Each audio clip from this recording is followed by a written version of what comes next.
Alright guys, so today what I want to talk about is what to do if you get a piece of property or you have a piece of property that's either clear cut or it's been let go for quite a while and has quite a bit of shrub. In any case, it's not got the best palatable forage for cattle. I want to kind of talk about what you might would do with that. Now, what gave me this idea to kind of talk about this was I just recently got a comment. Somebody's got 80 acres and it's mostly grown over. It's got a lot of shrubs and stuff on that property. And I get this comment quite a bit, like when I'll go and I'll do talks and other places and things like that. In these places, I'll have people come to me, and that's one of the biggest problems they'll have is they'll have a piece of property and they want to deal with that. So without any further ado, I really want to address this issue. So my first thing that I normally tell people is the simplest thing is going to be either sheep or pigs or goats, okay? Now, you could do one or you could do all, okay? Sheep, pigs, and goats. If you're doing goats, I highly suggest having some kind of really good perimeter fence. You could either have a net wire fence or you could have, what we have is a cross between barbed wire and hot wire. That's my favorite type of perimeter fence. Y'all can go and check out. We've got several videos on our channel talking about that. And then another type of fence, just a plain hot wire, but I only like this if I don't have goats, okay? Or if, you know, like if I've got pigs or sheep, I can do just a plain hot wire as my perimeter fence, but I have to have a really good charger there.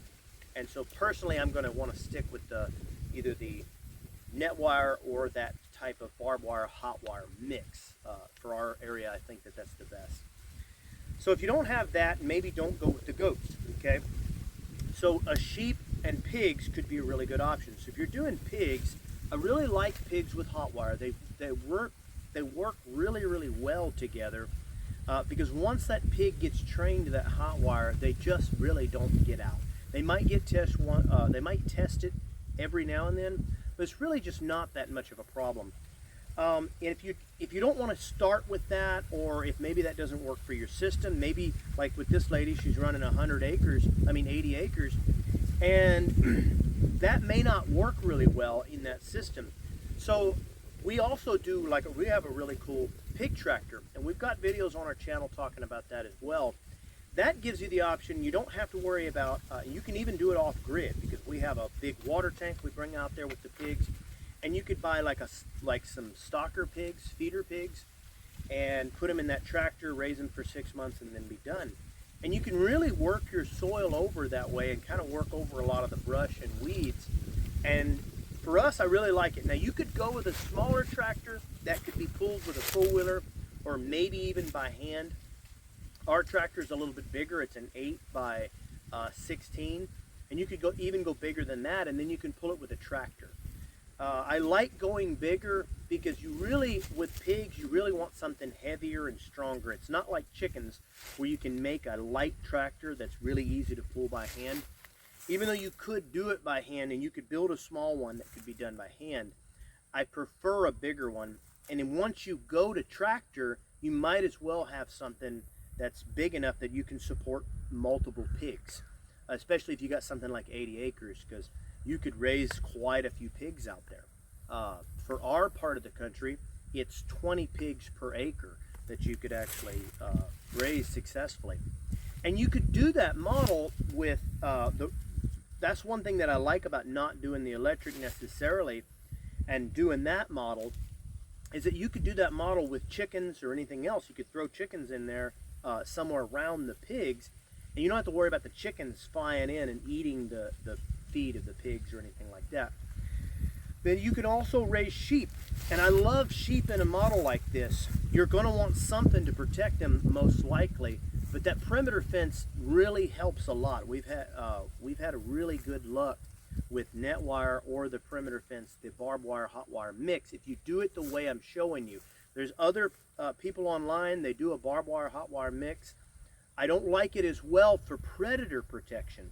Like Greg Judy, he's got some really good methods. It works really well for keeping sheep in, but he's not worried about the predator protection because he has dogs, okay?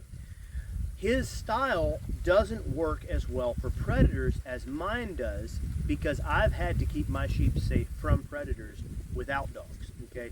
So if you don't have dogs, you might look into the one we're doing. If you do have dogs, just do the way he does it, and that's a 10-inch offset fence. He'll have one single wire, 10 inches off, and that works incredible, and we do use that in some places. So you can check that out on his channel. I think I have some videos talking about it. All it is a fence, a one single wire fence offset from a barbed wire fence, and that works really, really well. Other than that, you might go check out some of those videos that I've done about those perimeter fences. Now another thing, this is an overlooked option. Like once you get past the sheep, the goats, and the pigs, all of those are excellent options. But this is one that's really overlooked, and that is raising stocker calves, like cattle, or raising heifers, okay? And the reason I talk about those specifically is because you don't want to raise, like if you got clear-cut property, you really probably don't want to raise a bull, cows and calves, because you're probably going to end up putting either more feed or hay into them than is profitable. Now, right now, the season we are right now, cattle is so high that you would probably make money and you'd be just fine if you didn't have to buy them. If you already owned them, you'd probably be fine. But in most scenarios, in most cases, you're not going to make as good money. And your best money, even if you're somebody who raises grain-fed beef, your best money comes from the grass that they eat, because you're not having to buy it off farm. They're getting to graze it. Okay, and that's why we really encourage things like ryegrass and things like that, if you live in an area where you can get that. So what I suggest to a lot of people is, okay, like right now in our time with the really high market, you could buy heifers, okay? You can run those heifers, buy them in the fall, you can run them all winter, and you could still probably buy them right now and be just fine, because right now you're probably going to get a better price, maybe, okay? Buy them right now, have a good bull, and the only way that this would work is if you really got a good bull. So you've got good genetics in your bull, okay? Buy those heifers, feed them hay through the winter, maybe even give them some feed through the winter if that's something you're okay with. You're not trying to do a grain finished operation like we are. And then put a good bull on them.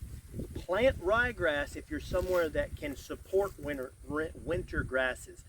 That's where you're really going to get this benefit, okay? And then in the springtime, they're going to start to put on some fat from all that ryegrass. You start taking pictures, you advertise, you sell them. You're probably going to make some good profit. But the real benefit for your land is you're getting to pay for all that hay, okay?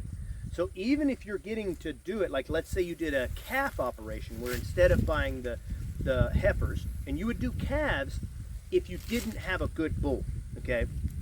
You would just buy calves instead. And if you did the calves, okay, and you decided, I want to sell them, even if you didn't make as much money, okay, the benefit is still the same, that you're getting to pay for the hay, okay?